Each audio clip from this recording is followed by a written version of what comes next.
Hey, this is Michelle. I smoothed the hem of my navy dress, the one Daniel used to say made my eyes look like twilight. It's the first time I've worn it in months, and it feels tighter than I remember.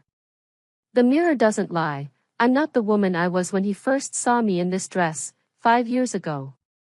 Still, I try. Tonight, I'll try. Friday date nights used to be sacred. Now, they've dwindled into a quarterly performance, something we do because we think we should. I pull my hair into a low bun and reach for my perfume, the one Daniel used to love, used to. There's that phrase again, hanging over everything like a cloud. Back when this was new, we couldn't get enough of each other. Our first meeting was at my best friend Aaron's wedding, where Daniel, the photographer, looked impossibly cool behind his camera. His hair was disheveled in a way that looked intentional, and his smile, when he finally aimed it at me, felt like a spotlight. We spent the reception talking about everything and nothing, his laughter carrying us into the night. Our weekends back then were spontaneous adventures. He'd pick a coastal town at random, and we'd hit the road, windows down, music loud. He'd leave little origami cranes in my work bag with notes inside. You'll crush that meeting, or dinner's on me tonight. I kept those notes for years, tucked in the pages of books I pretended to be reading. Now, the cranes are gone, replaced by Uber Eats receipts and parallel scrolling on our phones. The rhythm of our life has shifted, like a song we both know but no longer dance to.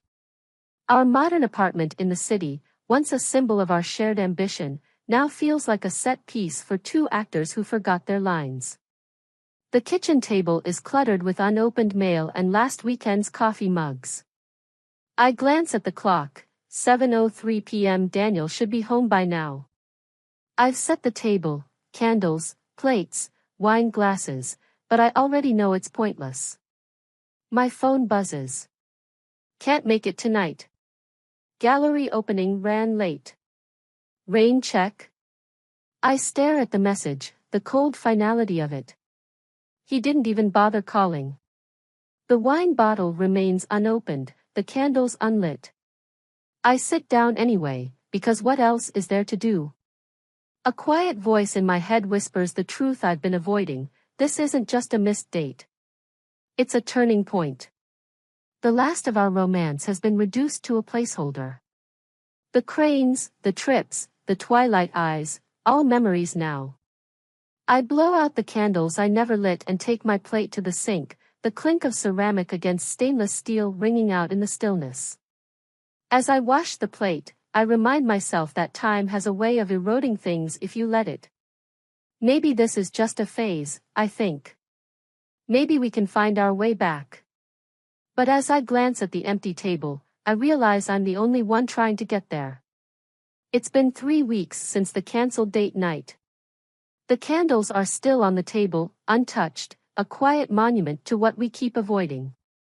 I should put them away, but something about leaving them there feels honest. The gap between us isn't sudden, it's been growing, steady and relentless, like water wearing down rock. We talk, but the words feel functional, stripped of warmth. Don't forget the dry cleaning. Did you pay the water bill? Luna needs her flea meds. Our rescue cat gets more affection than we give each other. Mornings feel heavier. I wake up first now, not because I need to, but because lying next to him in silence feels unbearable. He sleeps late most days, claiming exhaustion from late-night editing sessions. His desk is proof, memory cards, coffee rings, and his ever-present camera. The bedroom feels vast, as if the walls expanded while we weren't looking. I try to brush it off, to tell myself this is how relationships evolve. But at dinner last night, it hit me. We used to cook together, sneaking bites from the pot, bumping into each other in the narrow kitchen. Now it's Uber Eats. We eat in silence, scrolling through our phones, the glow of screens reflecting off wine glasses that don't get refilled. It's not like we don't try to talk. Over breakfast, I bring up his latest gallery opening. How'd it go? Good, he says, eyes on his coffee. A decent turnout. And the new series? Did anyone ask about it? Yeah, a couple of people. He stands, rinsing his mug before I can think of another question. The silence that follows is heavier than words. In moments like this, I can't help but look at old photos. There's one of us from a weekend trip to Carmel, his arm around me, his smile easy. I miss that version of us, the version that wasn't tired, wasn't distant. I miss the way he used to make me feel like the center of his world. I bring it up with Rena during one of our late-night phone calls. Do you think this is normal? Her pause on the other end is too long. I don't know. But it doesn't sound like you're happy. Happy. The word feels foreign, as if it belongs to someone else's story. I tell her I'm busy, that work at the firm is intense right now. It's not a lie. The partnership I've been chasing feels closer than ever, but even that doesn't fill the hollow spaces. Daniel's career is rising too. His name is starting to appear in art circles I'd never heard of before we met. His focus is razor sharp, his time increasingly divided between shoots and networking events.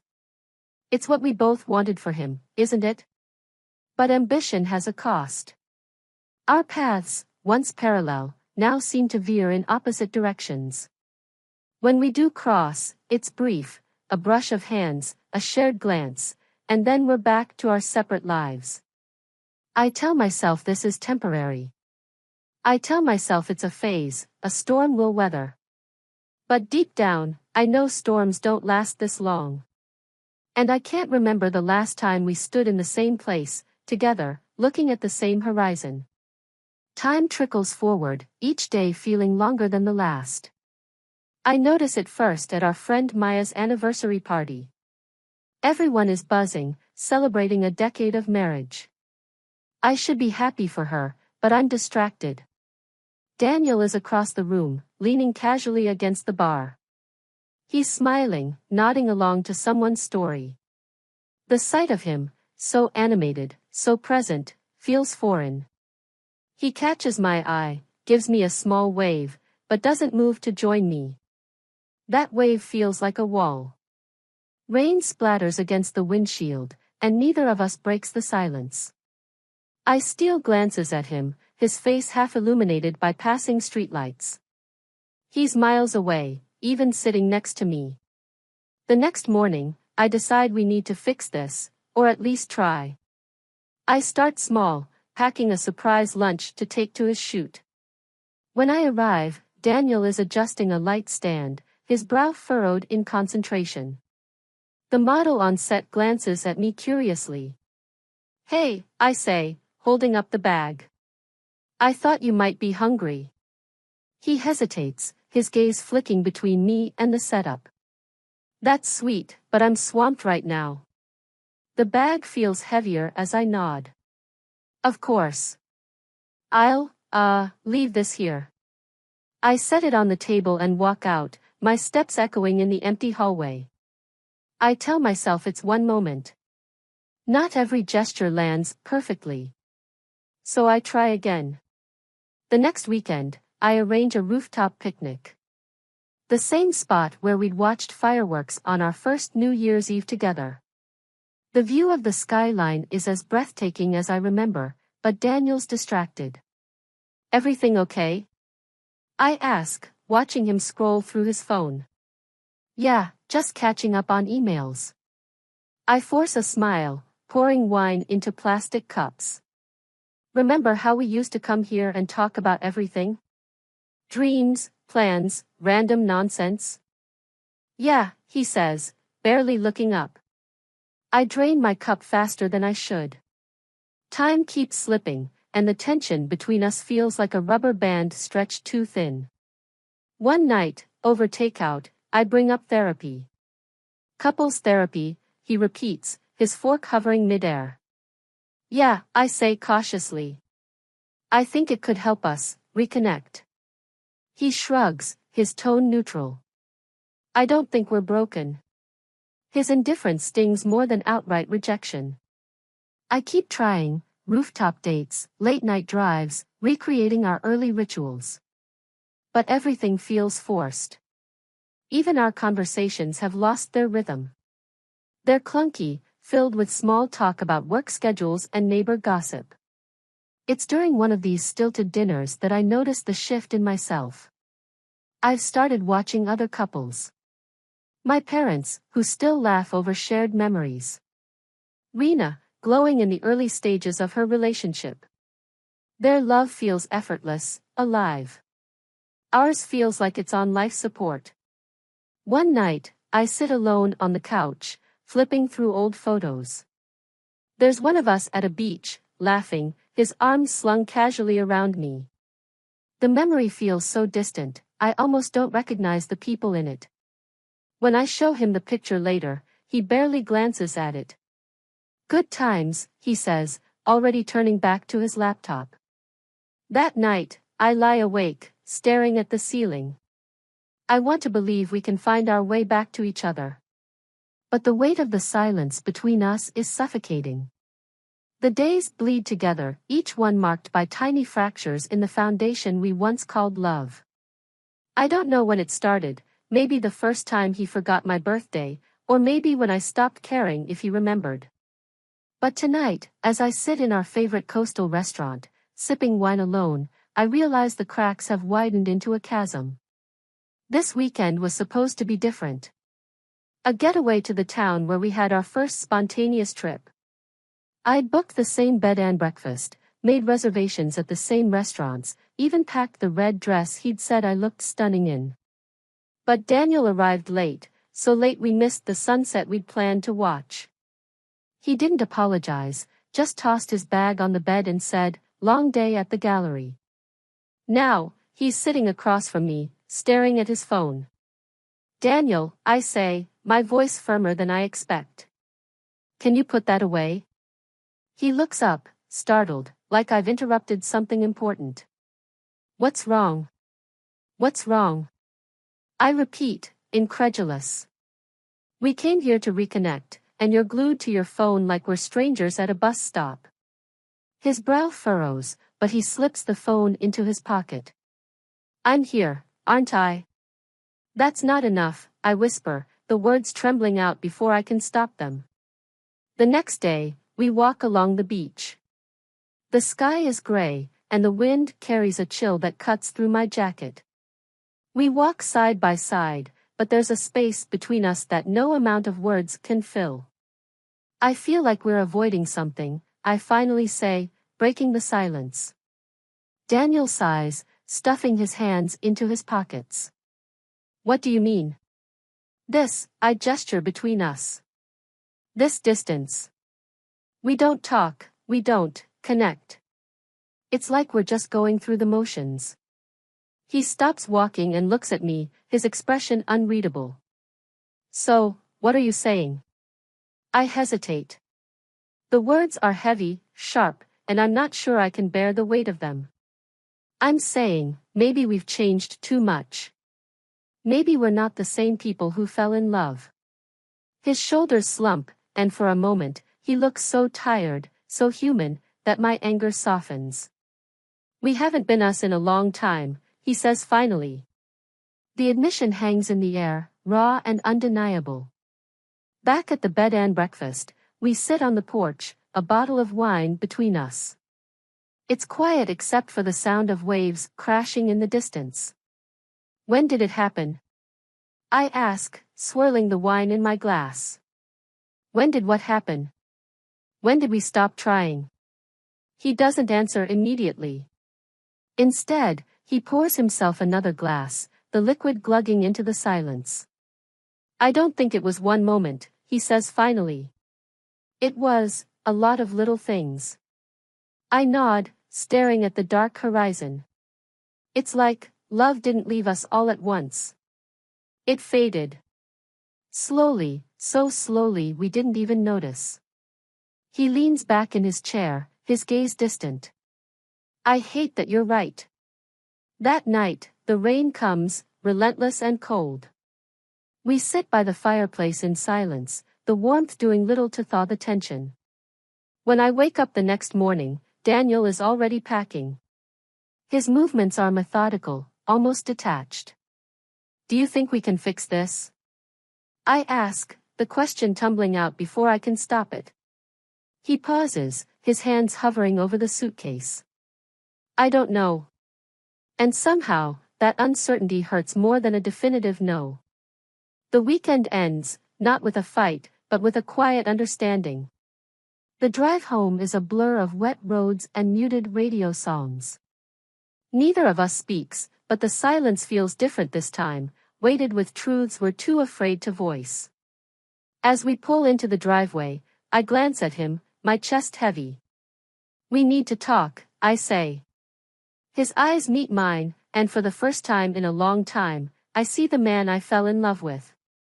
But I also see the man who's drifting away.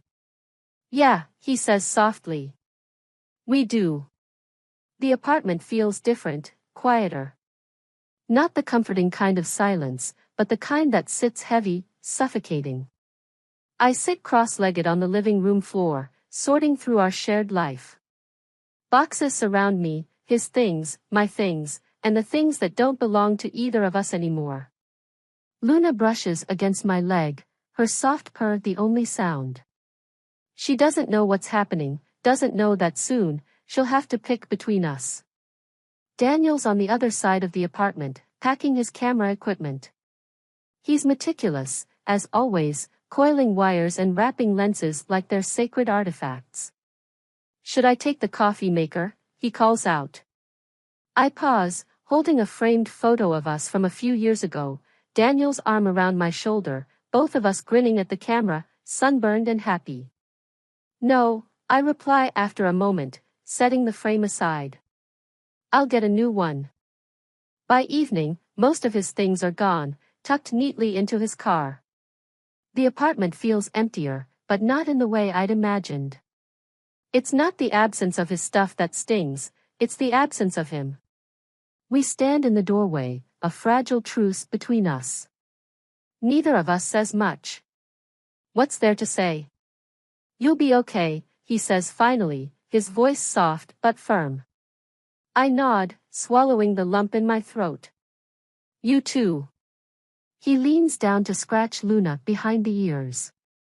Take care of her, he says. And then he's gone. The first night alone is the hardest.